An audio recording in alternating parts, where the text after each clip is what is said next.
সুপ্রিয় শিক্ষার্থীবৃন্দ, শুভ সকাল। ঢাকা কলেজের অর্থনীতি বিভাগের অনলাইন ক্লাসে তোমাদের স্বাগত জানাচ্ছি।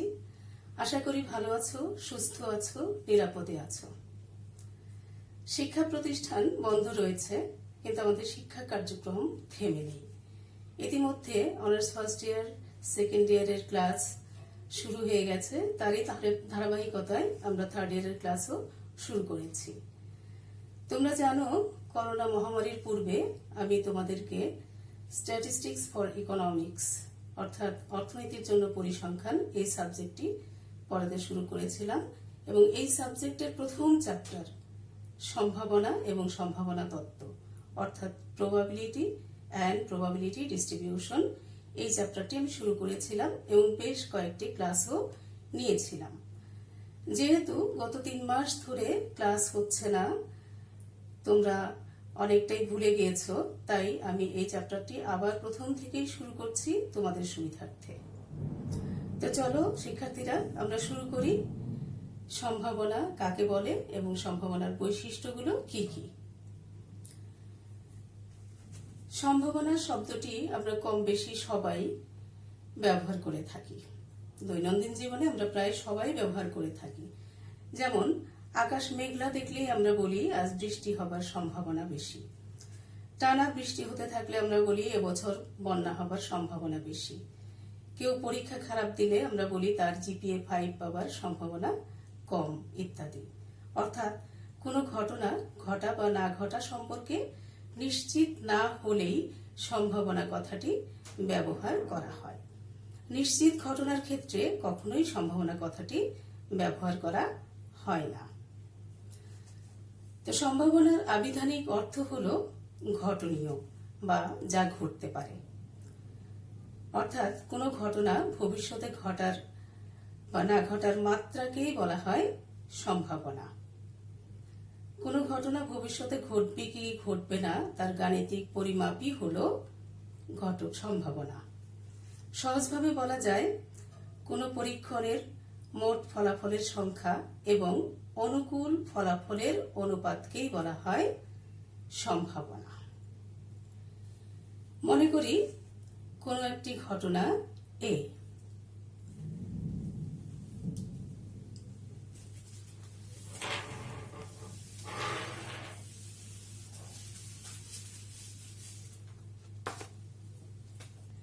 মনে করি কোনো একটি ঘটনা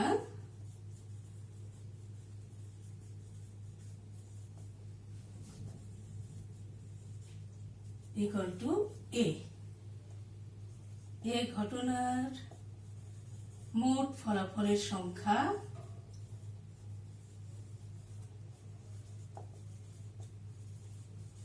ইকুয়াল টু এন। এ ঘটনার অনুকূল ফলাফলের সংখ্যা ইকুয়াল টু এম। অতএব এ ঘটনাটি ঘটার সম্ভাবনা হবে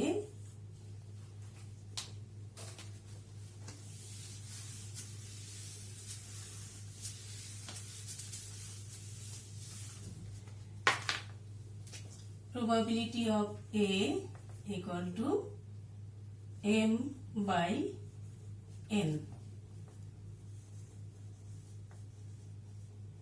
অনুকূল ফলাফলের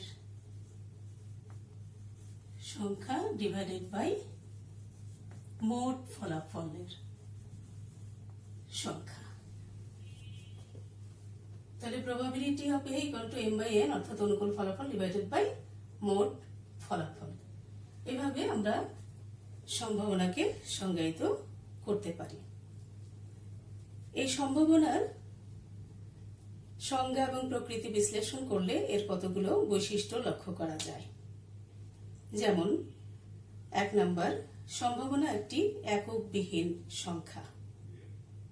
2 নাম্বার, সম্ভাবনার সর্বনিম্ন মান 0 এবং সর্বোচ্চ মান 1। অর্থাৎ সম্ভাবনা 0 এবং 1 এর মাঝে অবস্থান করে।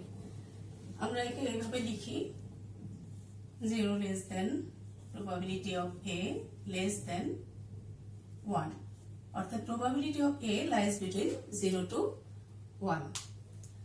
3 নাম্বার, সম্ভাবনা একটি প্রকৃত ভগ্নাংশ, অর্থাৎ এর মান 1 এর চেয়ে কম। সম্ভাবনার সফলতা এবং বিফলতার সম্ভাবনার সমষ্টি 1 এর সমান। কোনো ঘটনার সম্ভাবনা 1 হবে যদি ঘটনাটি নিশ্চিতভাবে ঘটে।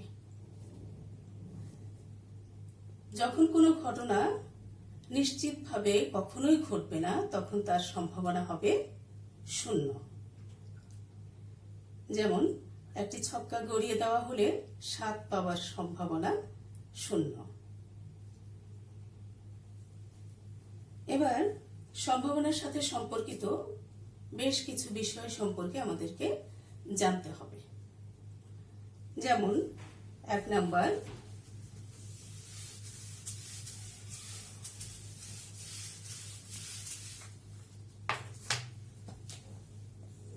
পরীক্ষণ। ইংরেজিতে বলা হয় এক্সপেরিমেন্ট।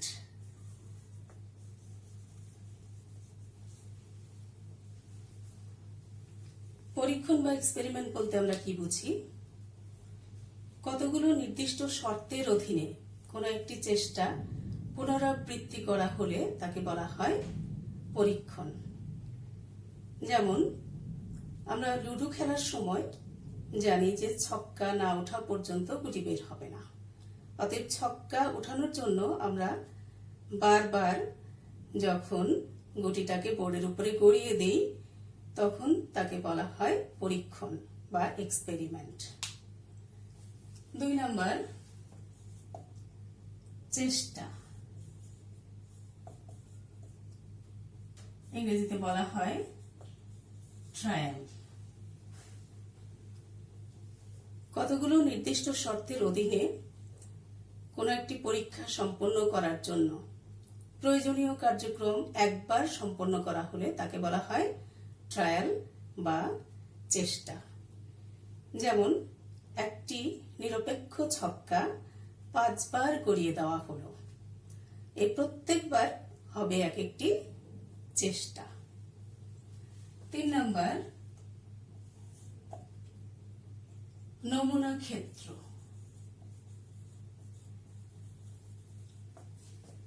ইংরেজিতে বলা হয় স্যাম্পল স্পেস।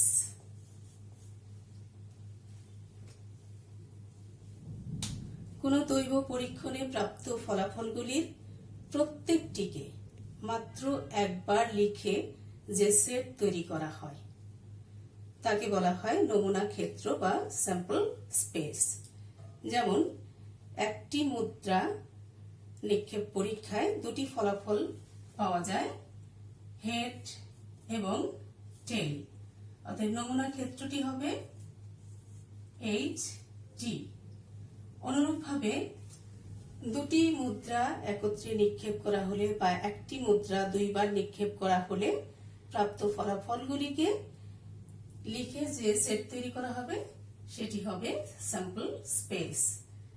এবং আমরা এটাকে এভাবে লিখতে পারি HT HT H H HT TH TT, অর্থাৎ 2টি মুদ্রা নিক্ষেপ পরীক্ষায় স্যাম্পল স্পেসে 4টি ফলাফল থাকবে।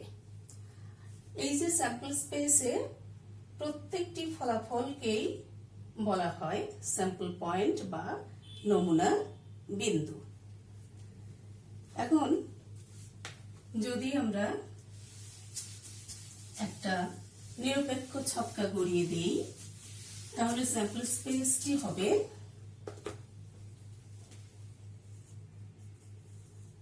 1 2 3 4 5 and 6, অর্থাৎ ছক্কার 6টি পিঠ, 6টি পিঠে 6টি সংখ্যা থাকে, 1 2 3 4 5 and 6।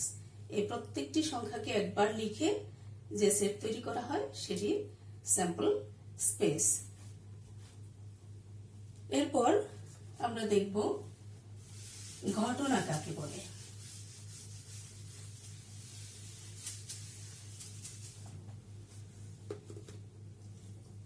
ঘটনা ইংরেজিতে বলা হয় ইভেন্ট।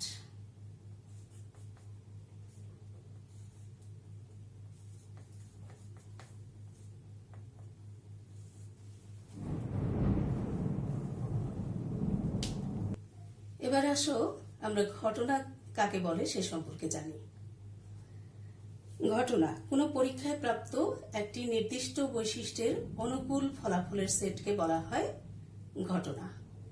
যেমন একটি ছক্কা নিক্ষেপ পরীক্ষায় জোড় সংখ্যার সেটকে বলা হবে একটি ঘটনা, আবার বিজোড় সংখ্যার সেট 1, 3, 5 এই সংখ্যার সেটগুলোকে বলা হবে একটি ঘটনা। যেমন জোড় সংখ্যার সেটকে যদি আমি a ধরি, a = 2, 4, 6 এটি একটি ঘটনা।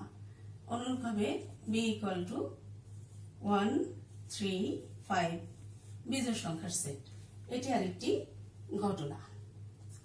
এই ঘটনা অনেক প্রকার: সরল ঘটনা, যৌগিক ঘটনা, সমসম্ভাব্য ঘটনা, বর্জনশীল ঘটনা, অবর্জনশীল ঘটনা, স্বাধীন ঘটনা, অধীন ঘটনা ইত্যাদি অনেক কিছু। তা আমরা প্রথমেই দেখি সরল ঘটনা কাকে বলে। যখন কোনো ঘটনা একটি মাত্র নমুনা বিন্দু নিয়ে গঠিত হয় তখন তাকে বলা হয় সরল ঘটনা।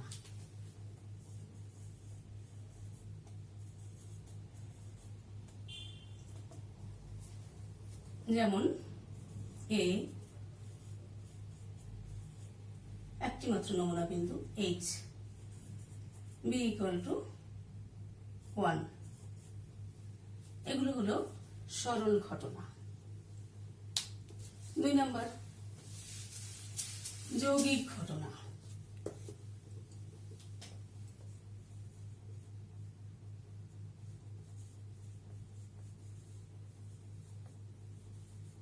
ইংরেজিতে বলা হয় কম্পাউন্ড ইভেন্ট।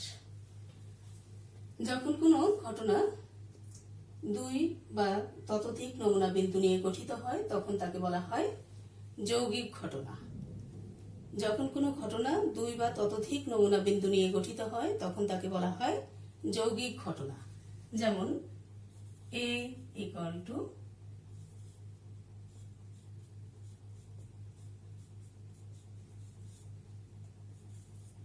b = 6 এগুলো হলো যৌগিক ঘটনা। 3 নম্বর সমসম্ভাব্য ঘটনা।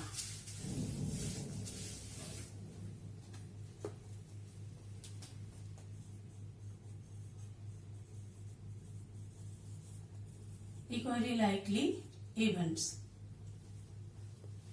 যদি কতগুলো ঘটনার প্রত্যেকটি ঘটনা ঘটার সম্ভাবনা সমান হয়, যদি কতগুলো ঘটনার প্রত্যেকটি ঘটনা ঘটার সম্ভাবনা সমান হয় তবে তাদেরকে বলা হয় সমসম্ভাব্য ঘটনা। যেমন একটি নিরপেক্ষ ছক্কা গড়িয়ে দেওয়া হলে ছক্কার উপরের পিঠের সংখ্যাগুলি প্রত্যেকটির আসার সম্ভাবনা 1/6, তাই এগুলোকে বলা হয় সমসম্ভাব্য ঘটনা। পরস্পর বর্জনশীল ঘটনা।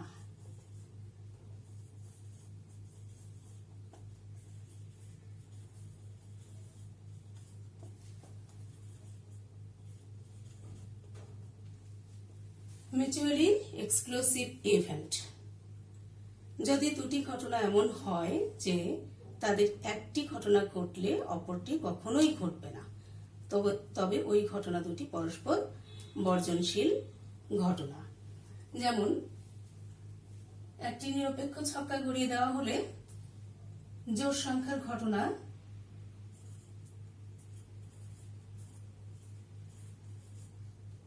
এবং বিজোড় সংখ্যার ঘটনা পরস্পর বর্জনশীল ঘটনা। কারণ ছক্কার উপরের পিঠে জোড় সংখ্যা আসলে বিজোড় সংখ্যা কখনোই আসবে না, আবার বিজোড় সংখ্যা আসলে জোড় সংখ্যা কখনোই আসবে না। অবর্জনশীল ঘটনা। যদি দুই বা ততোধিক ঘটনার মধ্যে কমন বিন্দু থাকে তাহলে তাদেরকে বলা হয় অবর্জনশীল ঘটনা। যেমন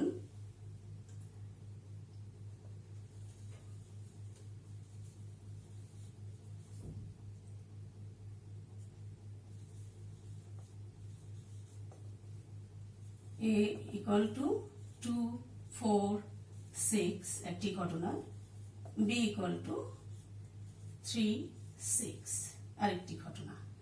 এই ঘটনা দুটি অবর্জনশীল ঘটনা, কেননা A এবং B এর মধ্যে কমন বিন্দু 6, তাই এই ঘটনা দুটি পরস্পর অবর্জনশীল। অধীন ঘটনা। যদি দুটি ঘটনা এমন হয় যে তাদের একটি ঘটনা অপরটি ঘটার উপর নির্ভর করে তাহলে দ্বিতীয় ঘটনাটিকে বলা হবে প্রথম ঘটনাটির উপর নির্ভরশীল ঘটনা।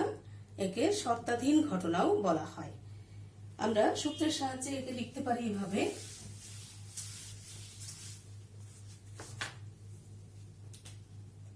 probability of B given A equal to probability of A intersection B divided by probability of A।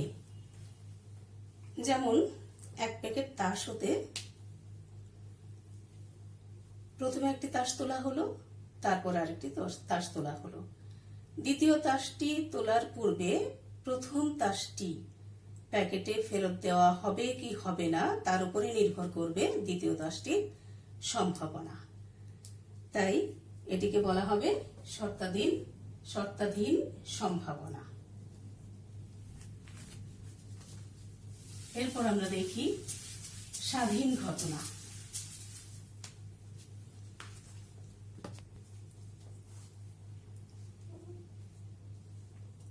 স্বাধীন ঘটনা।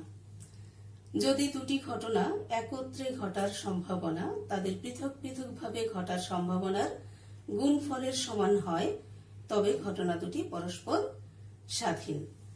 অর্থাৎ probability of A intersection B equal to probability of A into probability of B।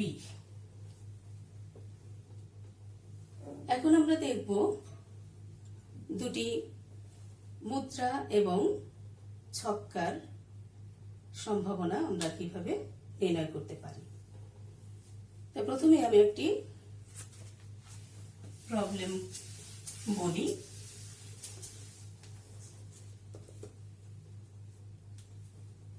দুটি মুদ্রা একত্রে নিক্ষেপ করা হলো। মুদ্রার উপরের পিঠে 1 নাম্বার 0টি হেড, 2 নাম্বার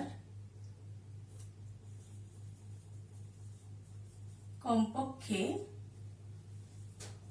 2টি হেড, 3 নাম্বার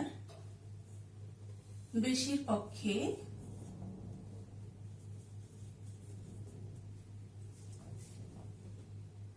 2টি হেড পাওয়ার সম্ভাবনা কত। এর জন্য আমাদের প্রথমেই স্যাম্পল স্পেস তৈরি করতে হবে। স্যাম্পল স্পেস তৈরি করতে জানাটা খুবই জরুরি, কারণ এই ধরনের প্রবলেমগুলো সলভ করতে গেলে এবং গাণিতিক প্রত্যাশা বা ম্যাথমেটিক্যাল এক্সপেকটেশনের ক্ষেত্রে প্রবাবিলিটি ডিস্ট্রিবিউশন তৈরি করতে গেলে আমাদের স্যাম্পল স্পেস তৈরি করাটা জানতেই হবে। তো এক্ষেত্রেও আমরা দুটি মুদ্রার স্যাম্পল স্পেস তৈরি করে নেব, তারপরে এই প্রবলেমগুলো এক এক করে সলভ করব। দুটি মুদ্রা একত্রে নিক্ষেপ করা হলে প্রাপ্ত নমুনা ক্ষেত্রটি হবে নিম্নরূপ।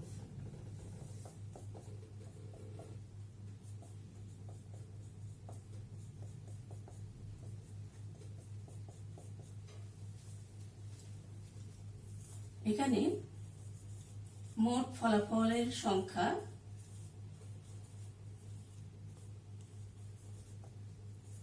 4টি। 1 নম্বর প্রবলেম ছিল 0টি হেড পাওয়ার সম্ভাবনা। 0টি হেড মানে 2টি টেল। এরকম নমুনা বিন্দু বা স্যাম্পল পয়েন্ট আছে 1টি। আমরা যদি ঘটনাটিকে ধরি এ, মনে করি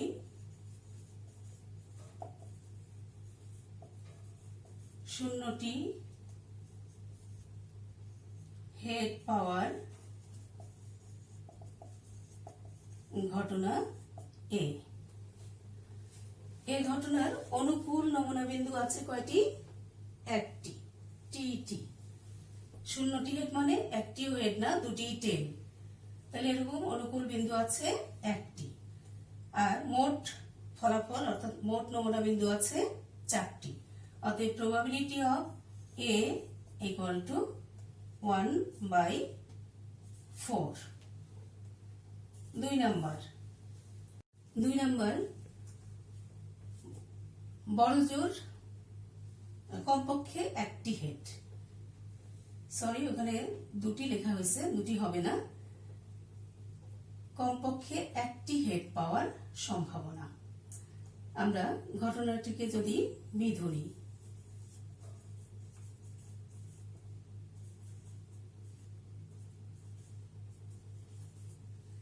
বি ঘটনার অনুকূল নমুনা বিন্দু কটি সেটি একটু খেয়াল করো।